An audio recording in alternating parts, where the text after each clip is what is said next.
Au sommet du col de Vence, Pierre Bic et le groupe d'ufologues retrouvent des étudiants niçois qui rédigent un mémoire sur les phénomènes ovnis.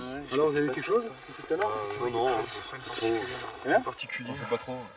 On a pris quelques photos, on a fait d'autres essais photos. Combien de temps vous êtes là? Différents angles, ça fait à peu près 1 heure, un peu plus, 1 heure et demie. On est à la faculté à l'Université de sciences de Nice, en zététique, l'art du doute en fait. Donc on avait un dossier justement sur le phénomène ovni au col de Vence, et donc on a rencontré Monsieur Bic et son équipe.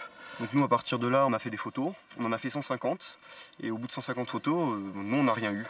Donc à ce moment-là, nous on a émis 2 hypothèses, soit le phénomène ovni avait décidé d'apparaître qu'à eux, soit alors les photos étaient truquées. Et il s'est avéré que donc, sur les séries de photos qu'on a continuées un peu plus tard, on a eu quelque chose. Donc à partir de là, on pouvait dire qu'il y avait des chances que leurs photos ne soient pas truquées. C'est-à-dire, bon, mais rien de vraiment très concret, quoi. Mais il se trouve que sur les photos, il y a quand même quelque chose.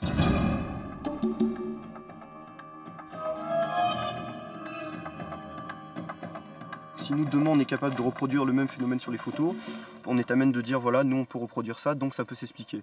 Le phénomène qui se trouve sur les photos, on ne peut pas le reproduire avec autant de précision. Les contours ne peuvent pas être aussi bien délimités sur les photos. On va se coucher. Allez, on dort un peu, ton papa finisse. C'était comme un phare de voiture en plein ciel si on prend la dimension, tu vois. Donc on peut pas, au niveau de l'échelle, voilà, on peut pas se tromper avec une étoile. Maintenant, toi, tu peux expliquer pourquoi cette étoile clignote.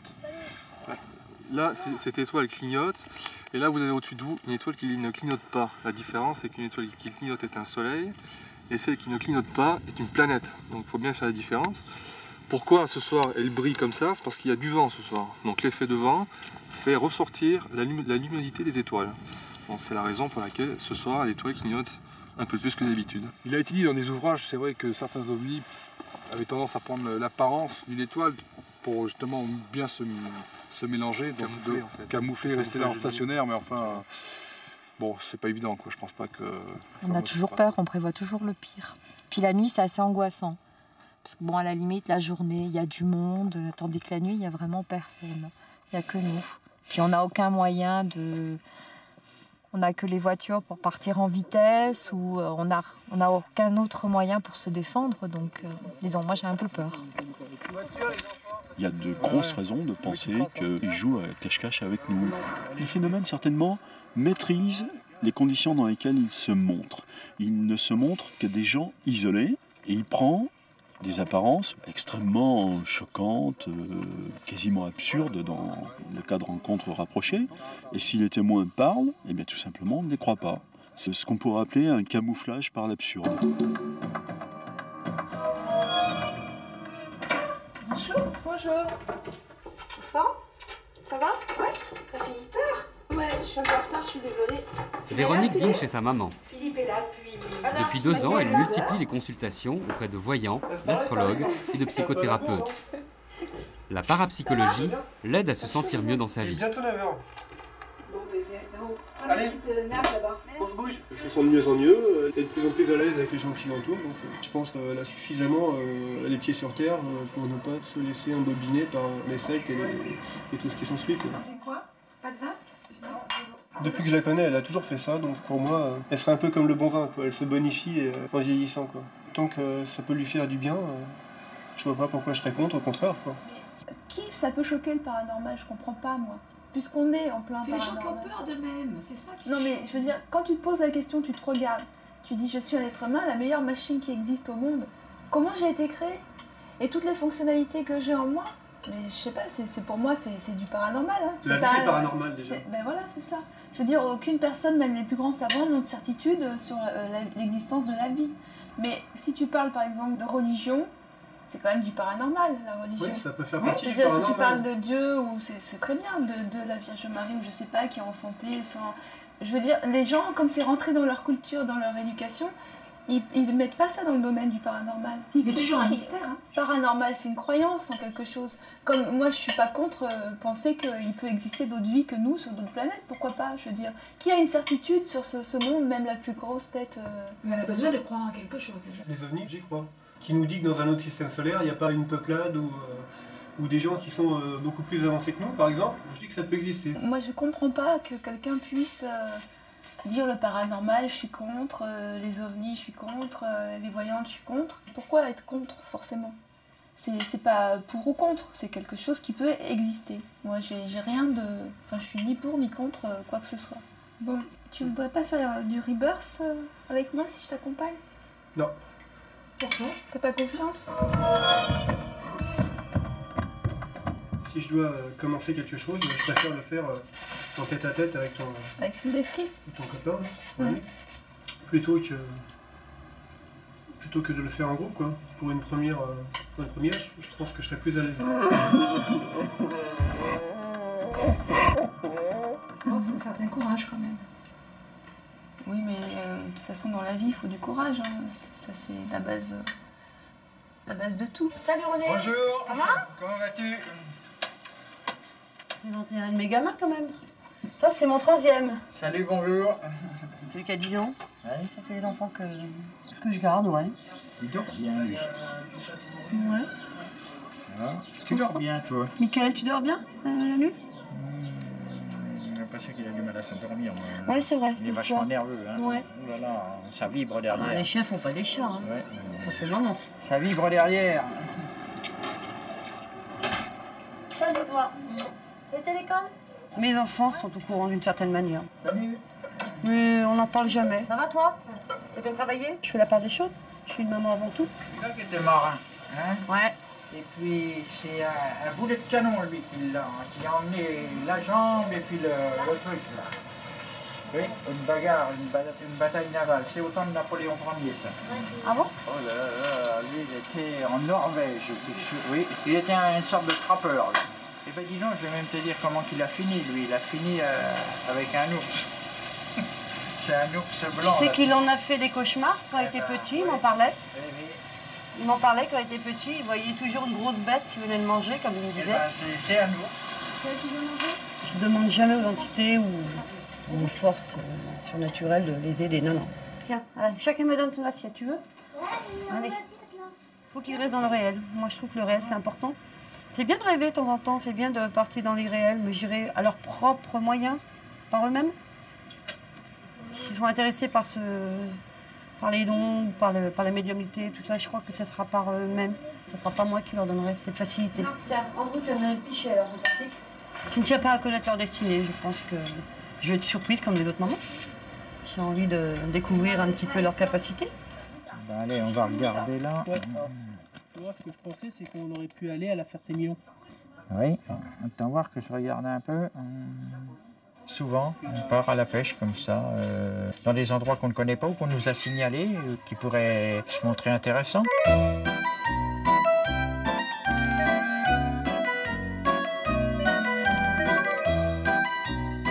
Il y a Gustave qui vient de me dire que du haut de la tour, là, il y a quelqu'un qui a été balancé. C'est un homme qui a été balancé, un prisonnier. Ils l'ont balancé du haut de la tour et puis il s'est écrasé là en bas, dans le pied. Là, oui, c'est un prisonnier.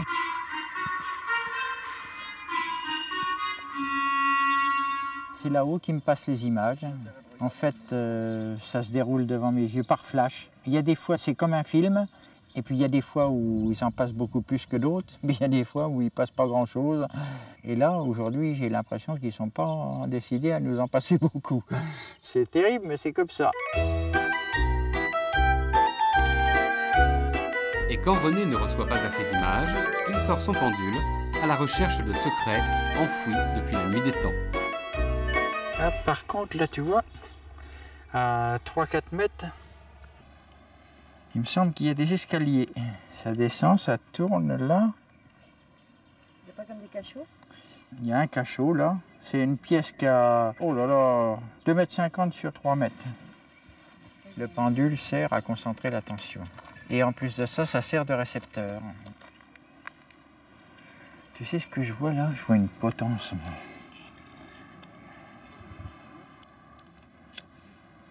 Il devait prendre des gens là. Quelquefois, ça nous donne des images qui sont assez puissantes sur la vie de ce temps-là, sur comment ont été exécutées certaines personnes, comment vivaient d'autres dans des cachots. Ça nous donne des images intéressantes. Là, j'éprouve une sensation bizarre. Certaines personnes sont capables de retrouver des personnes disparues, mais ça ne veut pas dire qu'à chaque fois, ils les retrouvent. Mais à un moment donné, il y a eu des soldats enterrés là. Rien ne se trouve, même avec un pendule, avec n'importe quoi, si là-haut ne donne pas des images ou ne guide pas le pendule lui-même. 3 pendus. Il y a 3 gars qui tirent la langue. Et puis c'est un endroit qui fatigue. Oui, c'est un endroit qui fatigue.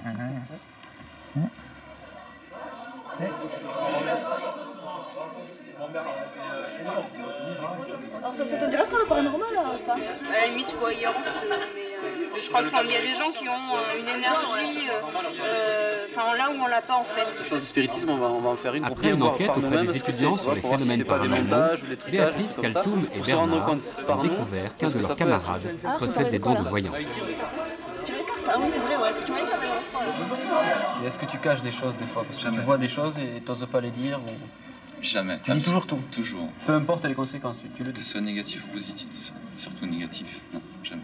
Moi, si tu m'annonces le décès d'un proche, il va me choquer. Que tu aies raison ou tort, mais pourvu que tu aies raison dans ces cas-là. C'est triste à dire, mais pourvu que tu aies raison. Parce que si tu devais m'annoncer la mort de quelqu'un ou une maladie ou quelque chose de grave, si tu t'es trompé, je risque de t'en vouloir, d'avoir annoncé des choses fausses et graves, surtout. Si je te dis que demain, tu vas avoir un accident de voiture, et que toi, tu peux le changer par la suite, demain, je sais pas, tu feras plus attention en voiture ou tu éviteras de te déplacer en voiture. Oh, je vais prendre que la voiture, je prends le... Non mais viens, allez bye. Une fois les questionnaires remplis, il faut établir des statistiques pour donner un sens à ces données récoltées sur le campus. On fait quoi d'abord alors? On étudie quoi comme... Moi j'aimerais bien savoir le nombre de gens qui ont été consultés un voyant, tu vois. Donc, je crois qu'il n'y en a pas beaucoup. Hein. Avez-vous déjà consulté un voyant? Et donc la majorité ont répondu non, 96%. En fait, il y en a 2 sur 57 qui ont été voir un voyant, tu vois. C'est impressionnant, hein? Ah ouais. Donc maintenant on a dit des fantômes. Croyez-vous qu'il puisse exister des fantômes et des revenants? Voyons. Alors. 55% non. Ouais, quand même, il y en a 44%, c'est 44% qui croient aux fantômes encore. Ça, on aurait dû demander pour le Père Noël, ça aurait été marrant ça. Qu'est-ce qui vous surprend là au résultat? Le taux de gens qui croient aux fantômes. Je ne pensais pas qu'il y en avait autant. Parce qu'en fait, on a toujours des... on pense toujours qu'il y aura moins de pourcentage pour les fantômes, plus pour les voyants. Enfin, on se situe un peu. Et là, apparemment... moi, je sais que ça me surprend au niveau des fantômes. Enfin, moi-même, je ne crois pas aux fantômes, donc... Vous avez fait une séance de spiritisme? Oui, on aimerait bien faire une pour voir si ça confirme, si ça infirme chacune de nos opinions, déjà. T'en as peur? Il me semble que tu m'avais dit que t'en avais peur. C'est à tel point que tu veux pas la faire chez toi. Peur de la faire, non. Peur des esprits après. Je sais pas, peut-être. Parce que toi tu me dis j'ai tendance à y croire et je veux pas la faire chez moi, mais moi j'y crois pas, mais je veux pas non plus la faire chez moi. Mais voilà quoi. Au fond on y croit toujours quoi. On se dit bon, s'il y en a qui croient aux esprits, qui croient qu'il existe des esprits, malgré que j'y crois pas, ben si c'est vraiment vrai. Je veux pas qu'ils viennent chez moi, quoi. Même si tu crois pas, t'as toujours, au fond de toi, t'as toujours une petite pensée. La superstition. Voilà, exactement. La rebirth, traduction anglaise de renaissance, est une technique de respiration qui peut permettre de retrouver des émotions ou des images du passé. Ce matin, c'est un moment important pour Véronique, toujours à la recherche de nouvelles expériences paranormales. Moi, j'avais pas envie de subir mes problèmes, subir mon comportement. Je voulais essayer d'être maître le plus possible de moi, d'éviter de m'en faire pour pas grand-chose, pouvoir vivre mieux avec moi-même et avec les autres. Pour moi, je m'en suis servi comme thérapie. Donc on va commencer par les consignes pour celui qui va faire l'expérience du rebirth. Alors pour celui-ci, c'est d'avoir confiance, de s'ouvrir, de se laisser aller, de s'abandonner complètement à l'expérience. Tout ce qui va se présenter pendant votre expérience, c'est la sagesse en vous qui vous l'envoie. C'est ce que vous avez besoin de vivre aujourd'hui. Cependant, vous devez toujours respirer. Le rebirth, c'est respirer. Parce que cette respiration, elle crée une sorte d'ivresse un petit peu. Et ça crée un état modifié de conscience dans lequel vous pouvez à la fois être au présent, là, maintenant, aujourd'hui, et en même temps dans le ventre de votre mère au moment de la naissance, ou après, ou avant, ou même dans des vies antérieures. Et c'est ça qui permet de réparer le passé.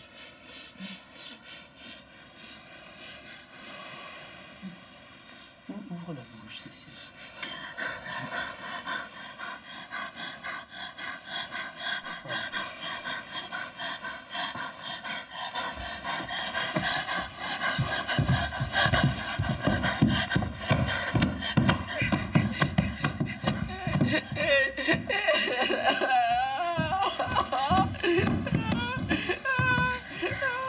Ce que je vis, moi, dans le rebirth, le ressenti, c'est aller trouver une petite fille en moi. Et cette petite fille, ça devient une boule noire. La famille dans laquelle j'ai vécu, elle m'a toujours protégée, hyper étouffée et surtout interdit d'aller à l'extérieur. Et ça éclate dans des mouvements, ça éclate dans une violence. J'ai pas besoin de vous, je suis capable de grandir toute seule. Foutez-moi la paix. C'est bon, Laurent. Côté vie antérieure, pour Véronique, c'est l'échec. Le rebirth, c'est éprouvant parce que déjà on souffre physiquement.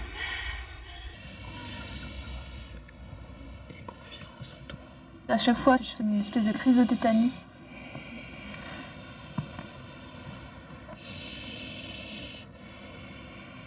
Accueille tes émotions. J'ai imaginé que j'étais morte. Ouvre-toi à la vie en toute sécurité. Ouvre-toi à la vie en toute sécurité. Ouvre-toi à la vie en toute sécurité. La mort m'angoisse. Parce que de toute façon, c'est pas dans notre culture de croire aux vies futures ou antérieures. J'ai pas tellement peur de ma mort. J'ai peur de la mort des gens qui me sont chers. Que moi, ma mort, bon, c'est sûr, je m'en apercevrai, mais je me manquerai pas, quoi. L'étrangeté est ma vraie nature. Tout est étrange. Ma vraie nature, c'est l'étrangeté. Ma patronne ne veut pas marcher. Michel se souvient d'une vie antérieure au cours de laquelle elle était un loup.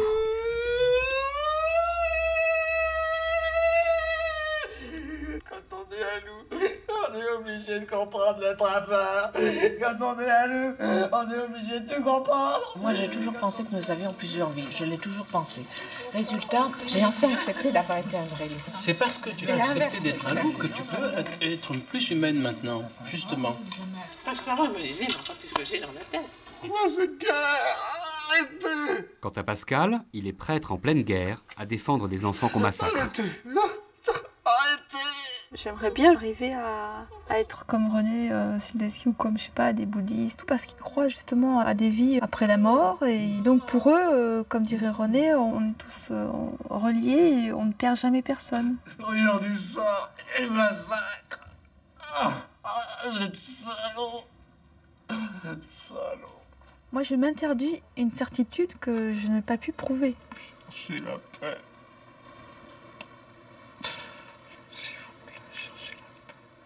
Mesdames, messieurs, je voudrais vous remettre et vous ramener quelques jours en arrière. Lundi. C'était lundi. Ah oui, avec Marion. C'était lundi, la voyante. Un coup de fil. Jeanne qui téléphonait car elle était bien dans l'embarras depuis 18 mois. On va regarder ce document. Marion est voyante depuis l'âge de 20 ans. À 23 ans, elle fait son entrée sur le plateau de Coucou c'est nous. Et là, c'est le succès en direct à la télévision. Elle a une vision qui permet à une vieille dame de retrouver ses boucles d'oreilles. Marion qui a été vraiment les attentes. Ah oui, elle me dit c'est là, elle y a été, elle les a trouvés. À la suite de l'histoire de ces boucles d'oreilles, il y a eu un article dans Télé 7 jours où ils ont diffusé mon nom de famille. Et comme je n'étais pas sur liste rouge, le lendemain matin, ça n'a pas arrêté. C'était des va-et-vient de coups de téléphone sans arrêt, quoi. Toute la journée, la soirée, etc. Bravo et merci à Marion, évidemment, qui était là, comme chaque semaine. Et ça m'a fait peur parce que je n'étais pas prête aussi bien psychologiquement qu'au niveau de l'organisation concrète, quoi. Donc j'ai dû prendre un secrétariat, etc. etc. Et puis je crois que j'ai un petit peu brûlé ce que j'avais entre les mains, quoi.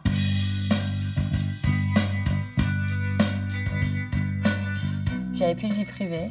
Certains m'appelaient à 1h, 2h du matin. J'avais trop de pression. Je me sentais étouffée, en fait. Et puis tout tournait autour de la voyance. Je sortais, à chaque fois c'était la voyance, qu'est-ce que tu as pour moi, etc. Donc j'en avais marre, quoi, parce que je déconnectais jamais. Et j'ai besoin de respirer, de débrancher. Je commençais à être très négligente, moins prendre de rendez-vous. J'avais moyennement envie de faire des consultations. Et là, j'ai commencé à me cacher, si on peut dire. J'ai déménagé, j'ai changé de numéro, etc. Et j'ai disparu. 250 francs ? Ouais.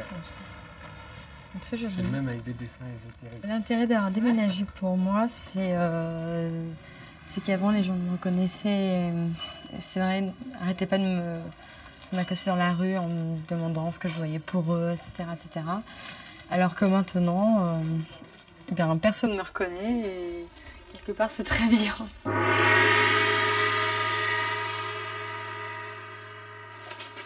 Après 2 ans de silence, Marion a repris les consultations et se construit petit à petit une nouvelle clientèle. Oui.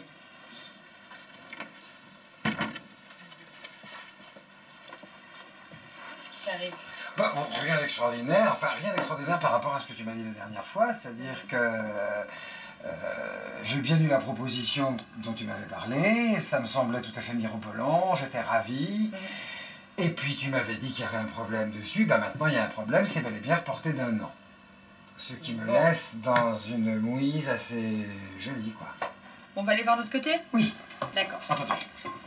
Prends ton verre. Ça sert à se calmer. Ça sert à, quand on n'est pas patient, ce qui est mon cas, ça sert à mieux dormir. Puis ça sert à prendre du recul sur sa propre vie. Tu penses à ton projet, comme d'habitude. Et de la main gauche, tu coupes. C'est un domaine occulte, mais finalement, avec elle, ça l'est presque plus.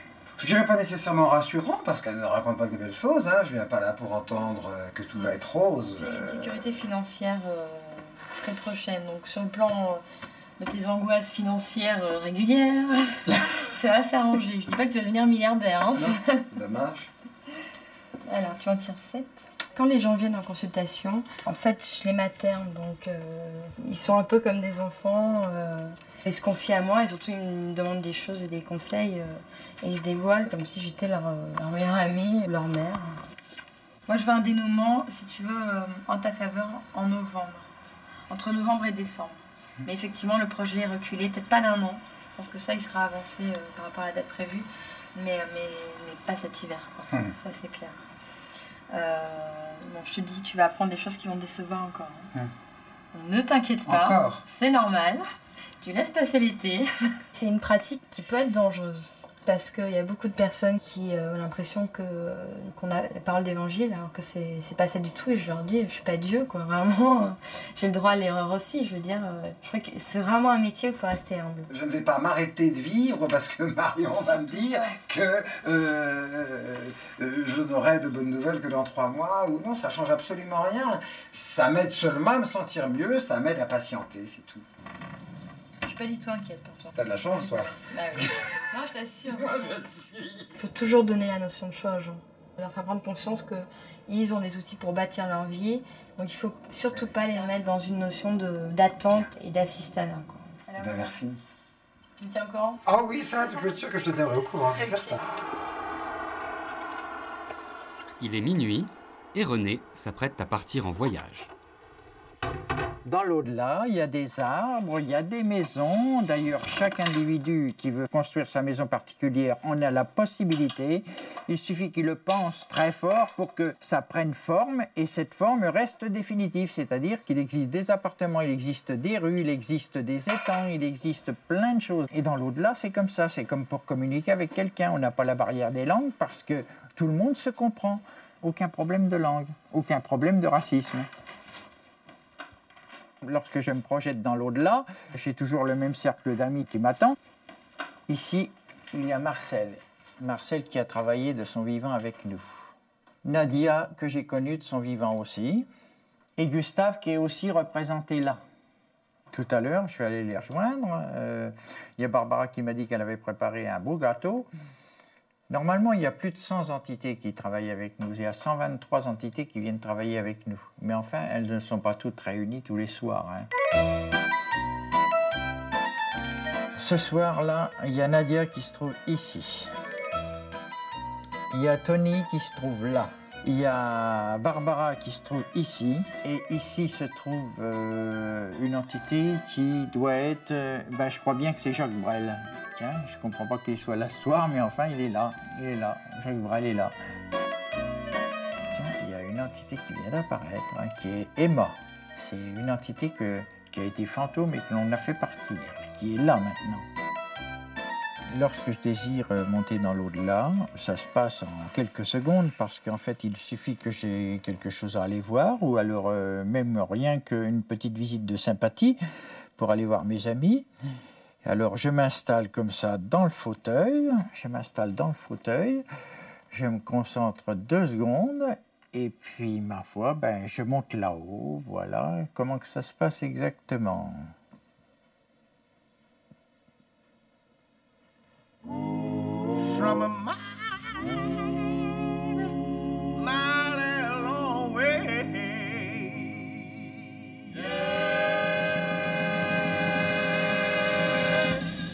Salut. Bon ben, Salut.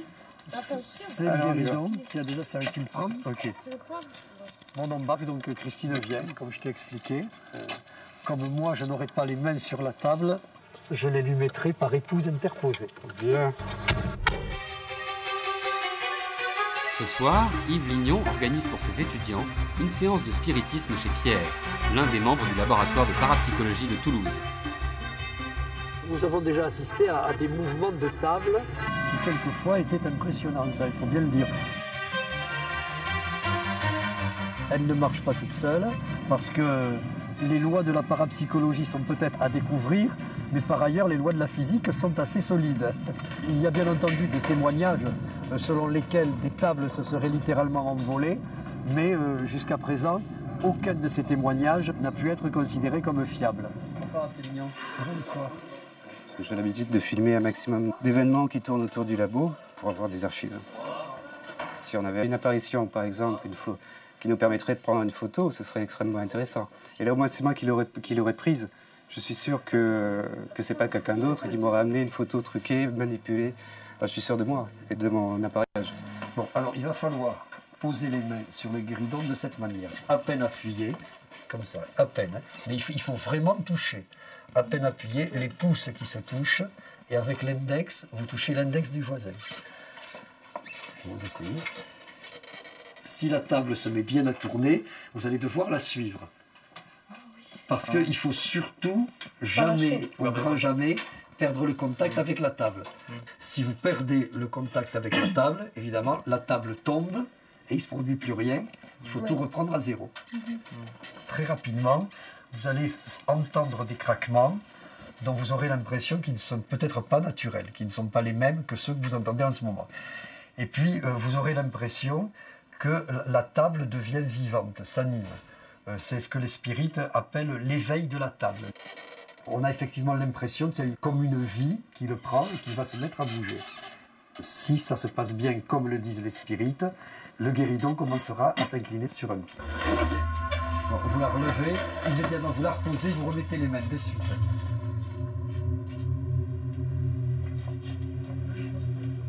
Mais non, pour poser des questions, il faut que les oscillations soient devenues bien régulières, qu'il y ait déjà quelques coups. Donc pour le moment, on a seulement un mouvement de la table, mais elle n'oscille pas encore, donc c'est trop tôt pour poser des questions.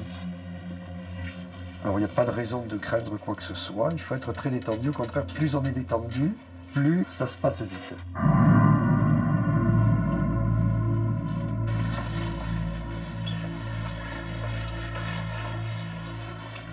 Esprit, si tu es là, cesse de tourner et frappe un coup.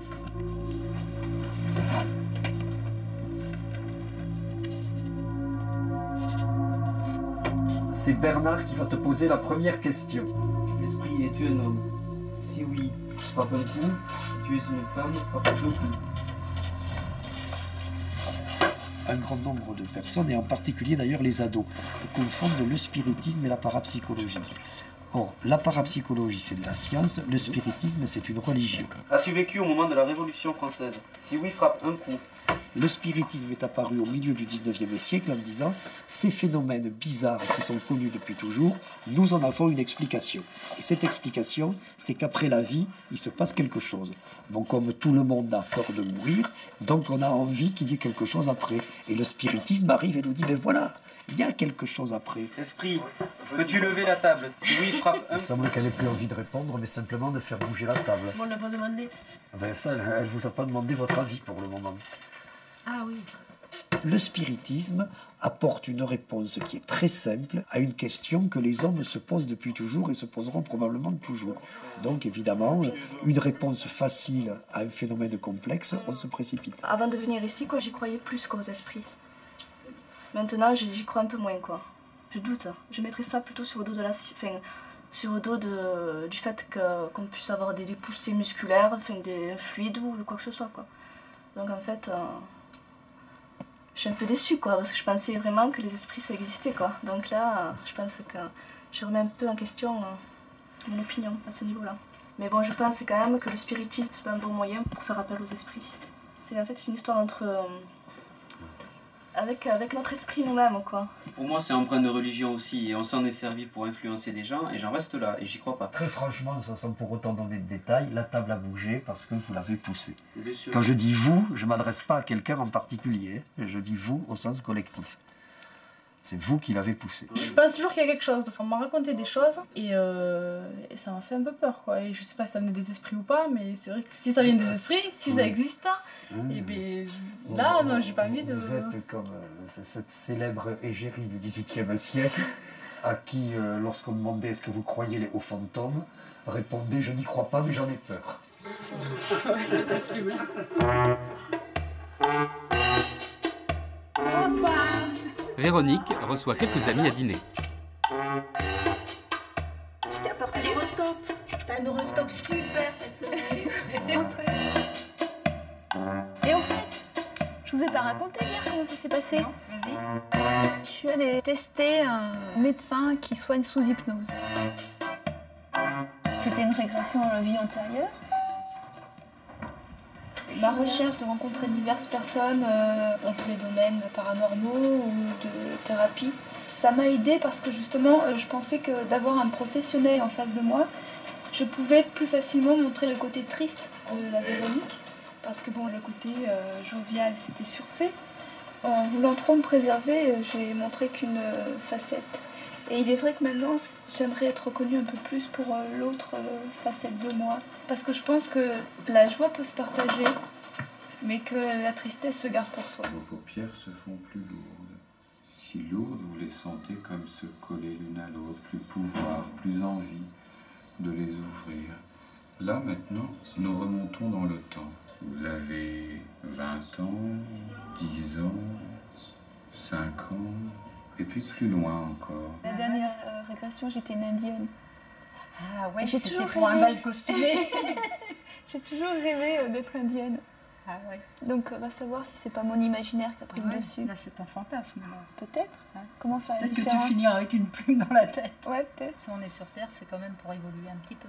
Ouais. Donc, vaut mieux qu'il y ait d'autres vies après pour que ça serve cette évolution. Ah bah c'est sûr, c'est rassurant de savoir ça. Enfin, voilà. Parce que l'acquis reste acquis quand même. Laissez votre pensée libre, bien localisée. Nous sommes toujours à la recherche d'une explication. Et devant un comportement obsessionnel, devant des erreurs répétitives, on se dit « ça ne doit pas venir de moi ». Et une des manières d'évacuer la culpabilité est celle-ci, c'est-à-dire de s'imaginer dans une autre vie porteur de quelque chose, d'un comportement, d'une profession qui explique les travers d'une vie actuelle. Et on en attendrait comme un soulagement. Imagine-toi que, je sais pas, qu'on ait trouvé que tu étais criminel, en fait, que tu as fait des choses vraiment pas belles et sales. Je pense que ça peut... Est-ce que tu crois que c'est bien d'avoir ça sur la conscience?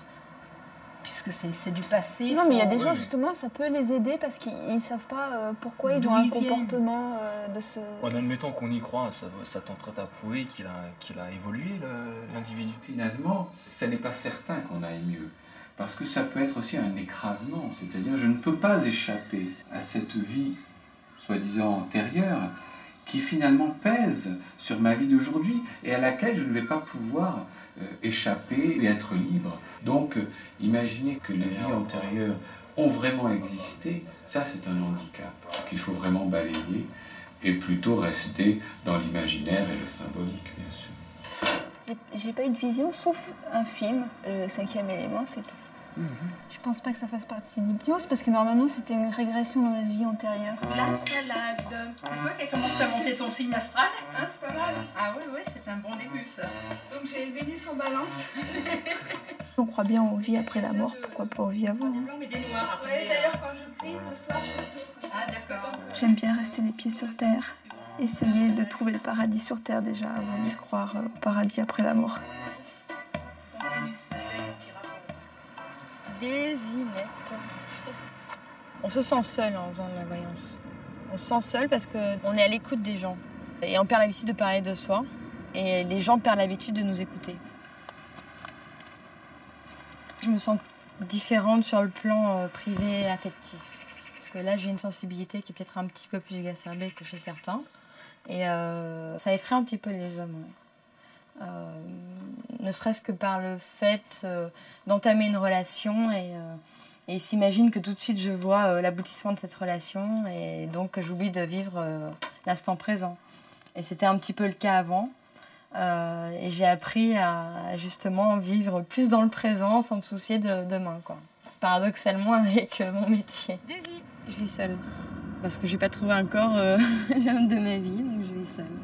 Si je rencontrais quelqu'un, je n'aimerais pas que la voyance entre dans le couple, et dans l'intimité, dans les discussions trop régulièrement. J'ai la tête dans les étoiles, je suis très rêveuse, mais j'apprends. Ce n'est pas inné pour moi. Je crois en Dieu. Je dirais que la voyance, c'est plus le côté ésotérique de la spiritualité, quoi.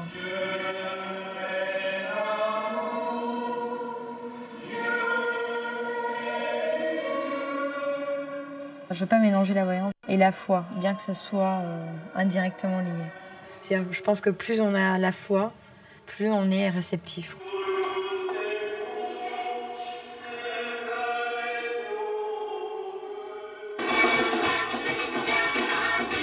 Après ces consultations, Marion aime se détendre dans les boîtes de nuit à la mode. Aujourd'hui, elle vient fêter l'anniversaire de l'acteur Tiki Olgado. Les gens considèrent une voyante comme quelqu'un qui est dans son monde, qui n'est pas trop dans la réalité des choses et qui a son fichu sur la tête, embrumé d'encens, etc. C'est quelqu'un vraiment comme les autres, qui a les mêmes problèmes que les autres. Les gens du spectacle viennent peut-être plus souvent que les autres parce que c'est des gens qui sont très sensibles, qui doutent souvent d'eux-mêmes. Ils ont besoin d'être rassurés, ils ont besoin d'être confirmés dans une direction ou dans une autre. Et ils se mettent à nu, ils se dévoilent comme tout le monde.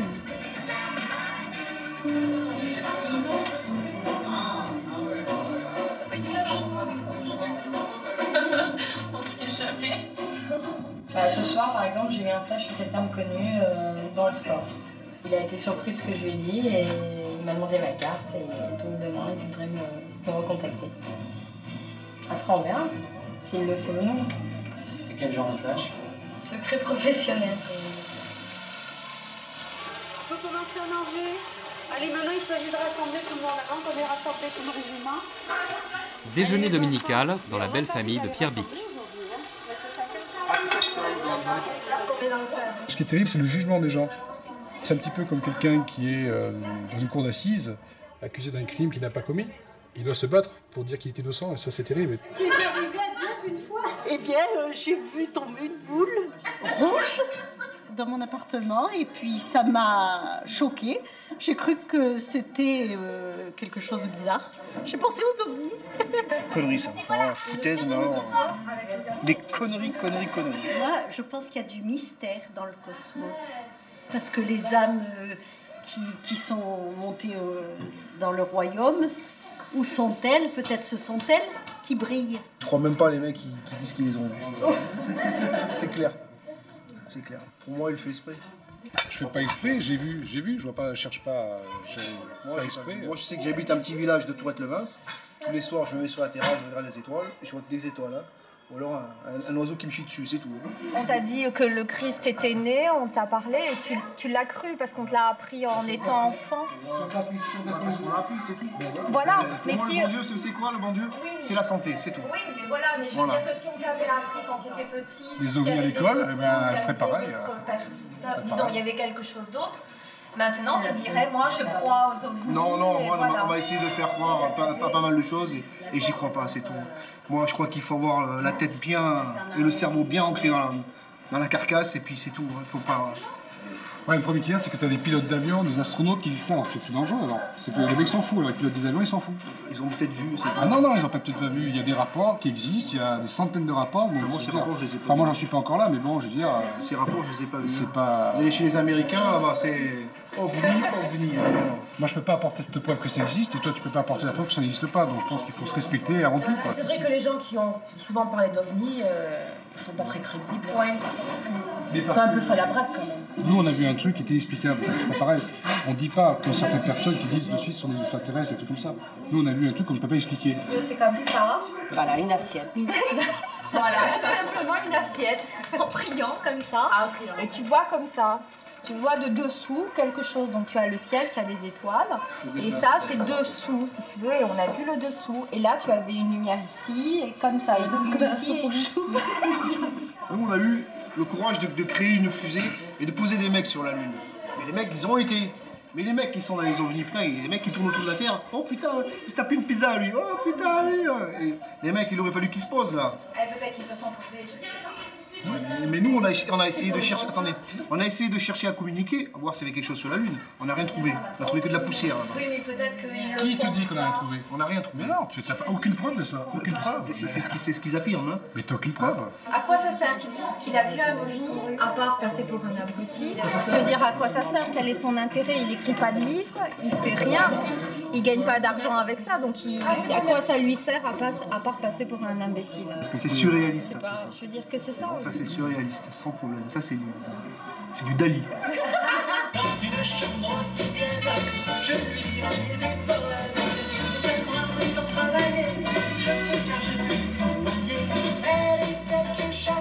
Je suis quelqu'un de torturé dans le sens où je me pose énormément de questions et j'essaie de m'étudier en profondeur. J'aime m'amuser, j'aime les loisirs, j'aime la musique. Et puis j'ai un côté plus sérieux où j'aime m'analyser, j'aime étudier. Je pense que comme toute thérapie, il ne faut pas en faire des années. Il faut savoir s'en sortir tout seul. Après, si on reste que là-dedans, on a sans arrêt, c'est comme une béquille. Et puis si on lâche la béquille, on tombe ou on boite et ça, je vois pas l'intérêt. Moi, je dis que j'aurais jamais fini ce chemin jusqu'à ma mort parce que je pense que je me remettrai toujours en question et que c'est la base du bonheur, à mon avis, sans trop tomber dans la torture.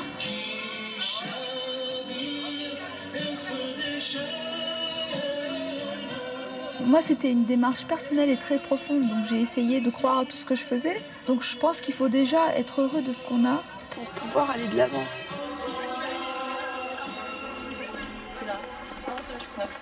Béatrice, Kaltoum et Bernard vont retrouver Yves Lignon pour élucider une sombre histoire d'envoûtement dans une ferme de la région.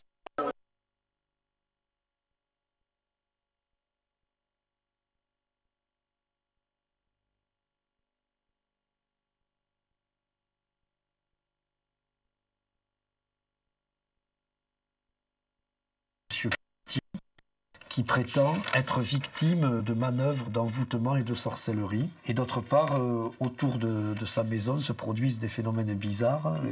Ici c'est mal représenté, mais il a pris un certain nombre de photos de ce qu'il a constaté. Des croix faites sur le fil de fer de clôture des vaches, voilà. Des croix gravées sur les outils.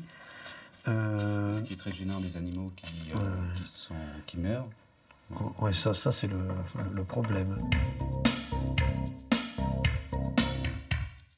Les esprits, tout comme le diable et tout comme Dieu, s'ils existent et s'ils ont envie d'intervenir dans la vie des pauvres humains, ils commencent par utiliser les lois de la nature. Et le job de la science, c'est d'étudier les lois de la nature. Ah, et c'est 1 kilomètre, c'est pas vrai en fait.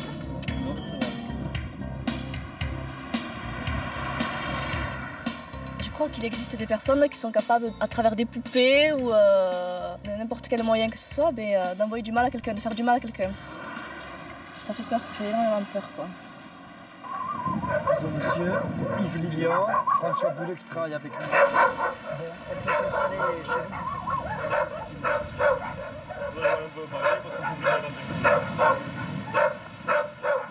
Est-ce que vous vous souvenez précisément de la date à laquelle ça a commencé?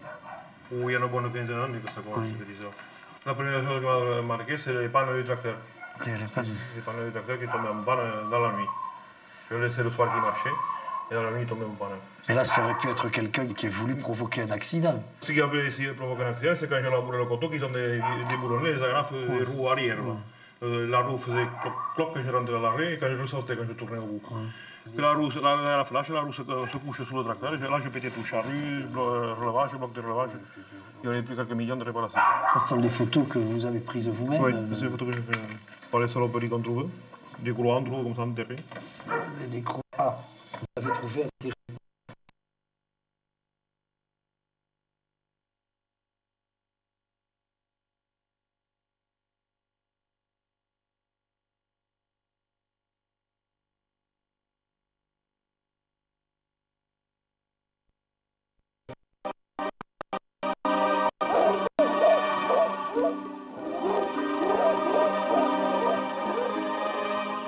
Vous pensez à quelqu'un, franchement? C'est quelqu'un qui tente de essayer de foutre en difficulté financière, parce qu'il a déjà.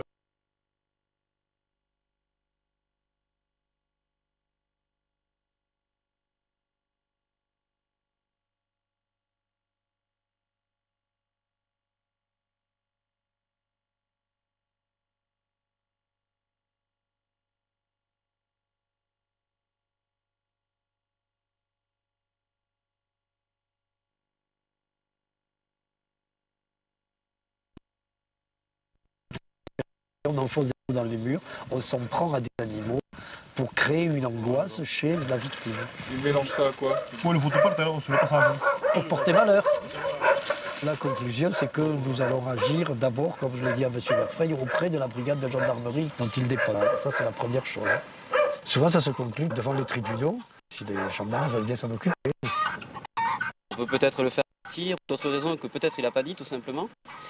Je pense qu'il n'y a rien d'extraordinaire du tout. Là, on peut s'en servir dans le dossier peut-être pour dire que certaines personnes se servent justement de la parapsychologie ou de phénomènes pour influer sur les autres, sans avoir de pouvoir. Chacune a sa loge, et vous les avez trouvées tuées, mortes, enfin on ne peut pas dire tuées, mais mortes devant la loge.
ici. Donc il se peut qu'il y ait une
Voilà, donc on a besoin de l'interprétation de quelqu'un extérieur. Bon, toujours utile, moi je vois quand même que c'est quelqu'un qui a des vues sur toi. C'est-à-dire que malgré qu'il n'a pas rigolé,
mon grand rêve, ce serait de pouvoir financièrement ne plus payer les gens.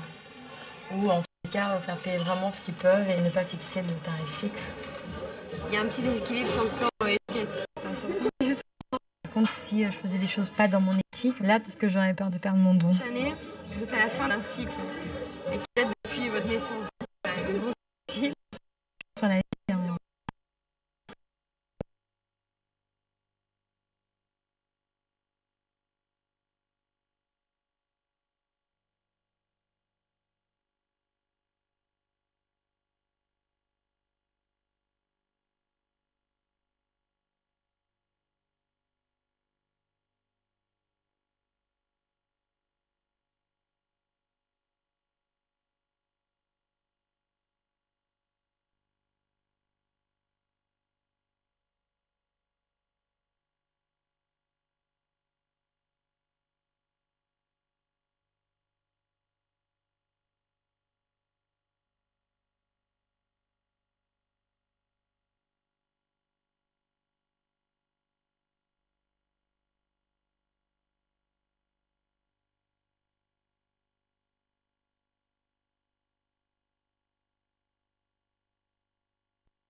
parce que tous les charlatans utilisent le champ libre que leur laisse la communauté scientifique. De 1960 à 1980 à peu près, cette maison a été la maison hantée officielle de Toulouse. Elle aurait presque pu figurer dans le guide du syndicat d'initiative, et il est bien évident qu'elle n'était pas hantée.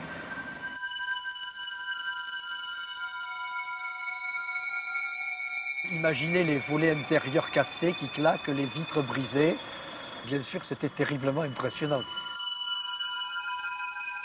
À l'époque où couraient des rumeurs extraordinaires selon lesquelles on pouvait voir des lueurs bizarres la nuit, on entendait des bruits. C'était des squatters avant la lettre qui étaient dans cette maison. Dans la mesure où elle était abandonnée, il y avait des vagabonds qui couchaient et qui faisaient du feu. Ce qui explique et les bruits et les lueurs. En réalité, on a des explications dans la très grande majorité des cas. Et cette maison est un exemple typique de problème qui a une explication simple à laquelle personne ne songe. C'est l'environnement et c'est la rumeur qui ont fait que cette maison était hantée. Seulement, si la majorité des cas ont ce type d'explication simple, il en reste un petit nombre qui, lui, pour le moment, n'a pas d'explication. Et ça, c'est la science, c'est la parapsychologie scientifique. Ça va? Depuis 2 ans, Yves Lignon répond sur l'antenne de Sud Radio aux nombreuses interrogations des auditeurs à propos de paranormal.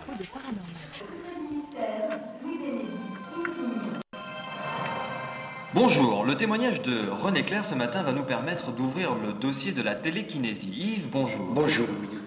Étant toute petite, René Clair jouait à la poupée comme toute petite fille. Mais elle y jouait de manière très singulière. Elle nous racontera cela dans quelques instants. On y va, ça tourne? Oui. Je m'asseyais par terre et j'alignais toutes mes poupées. Vous les mettiez debout sur leurs jambes? Debout sur leurs jambes, alignées devant moi. Et alors, qu'est-ce qu'il se passait? Et quand il y avait une poupée qui m'énervait, et bien je lui disais, toi tu es méchante et tu vas tomber par terre. Et je la faisais tomber par terre mentalement et tomber toute seule. Hein. Yves Lignon, après avoir écouté le témoignage de René Clair, qu'en pensez-vous? Je crois avoir la quasi-certitude qu'effectivement René a produit quand elle était enfant des phénomènes paranormaux.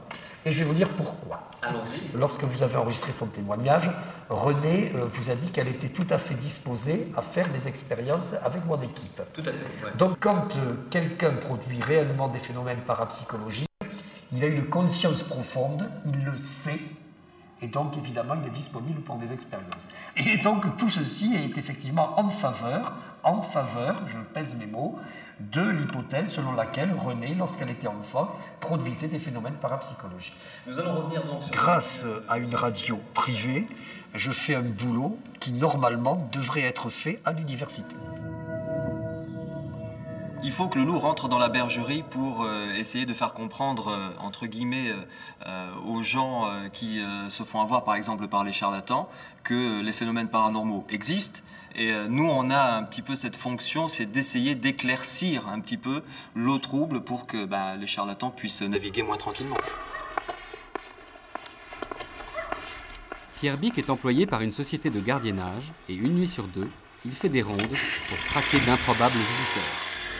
Quand c'est calme et que je patrouille, qu'il n'y a pas trop de lumière, j'ai tendance à un peu à regarder le ciel. J'essaie de revoir ce que j'ai vu, donc je pense toujours à ce triangle de lumière que j'ai vu au col de Vence. Alors je me dis pourquoi pas le voir ailleurs. Mon rêve secret, pouvoir palper cette chose que j'ai vue, donc ce triangle. Les voir débarquer, c'est pas évident parce que là je pense que je sais pas si je peux assurer à ce niveau-là, quoi. Ce qui reste fantastique dans le rêve, c'est peut-être de ne pas aller jusqu'au bout de ce rêve. C'est comme un fantasme. Tant que ça reste qu'un fantasme, c'est fabuleux.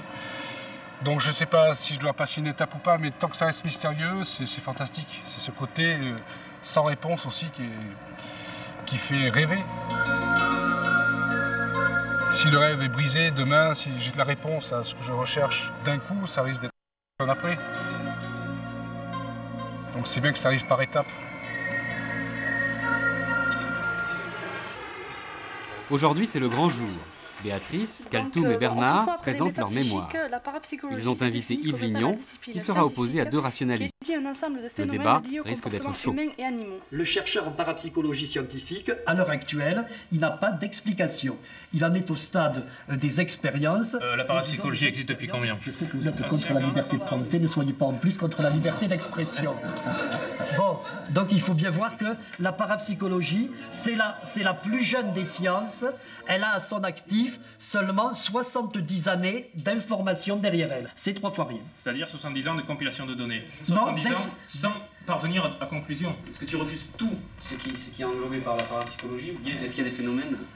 On refuse les arguments qui disent que ces choses-là ont été prouvées scientifiquement. Voilà ce qu'on refuse. Je veux savoir si vous avez déjà assisté à des séances parapsychologiques. Par contre, on a eu la chance de pouvoir tester les méthodes employées par les parapsychologues ou les scientifiques qui étudient la parapsychologie. Et en l'occurrence, c'est M. Lignon qu'on a testé. Et le résultat, il s'est révélé assez négatif pour lui quand même. Donc, pour lui,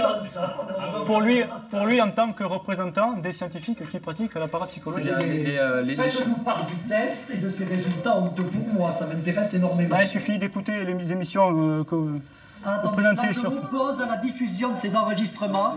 Il avait été convenu que le débat ne portait pas sur mes émissions radio. Ce qu'on voulait montrer par la diffusion de la cassette, c'était uniquement la méthode soi-disant scientifique appliquée par M. Lignon. Et la science, elle est pratiquée par les scientifiques. À la radio, je fais de la radio et pas de la science. Vous vous présentez comme un scientifique, M. Lignon. Le débat était nul. Scientifique à la radio.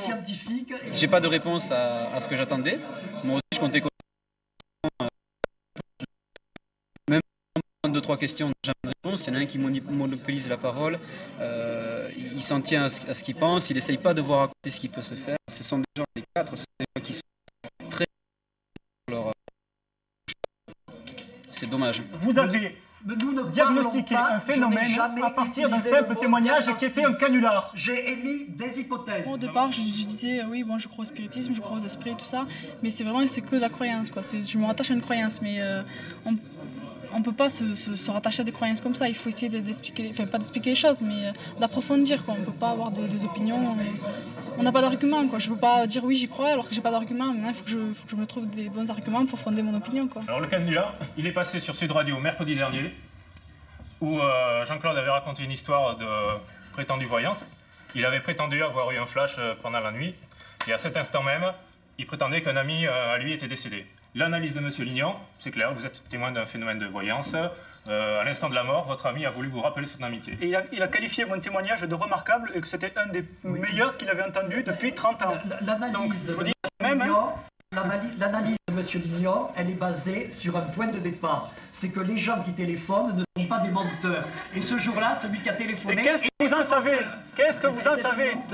Donc comment voulez-vous qu'à partir de ça, on puisse faire un diagnostic fiable de l'existence ou non d'un phénomène? Je serais plutôt tentée maintenant à faire des recherches pour me forger ma propre opinion en ce qui concerne la parapsychologie, parce que je considère que je ne sais rien. Enfin, je ne sais vraiment pas grand-chose. Appeler une tricherie un test, c'est joli. Vraiment, en plus, c'est même plus épistémologiquement que vous dérapez, c'est éthiquement. Vous dites « je mens ».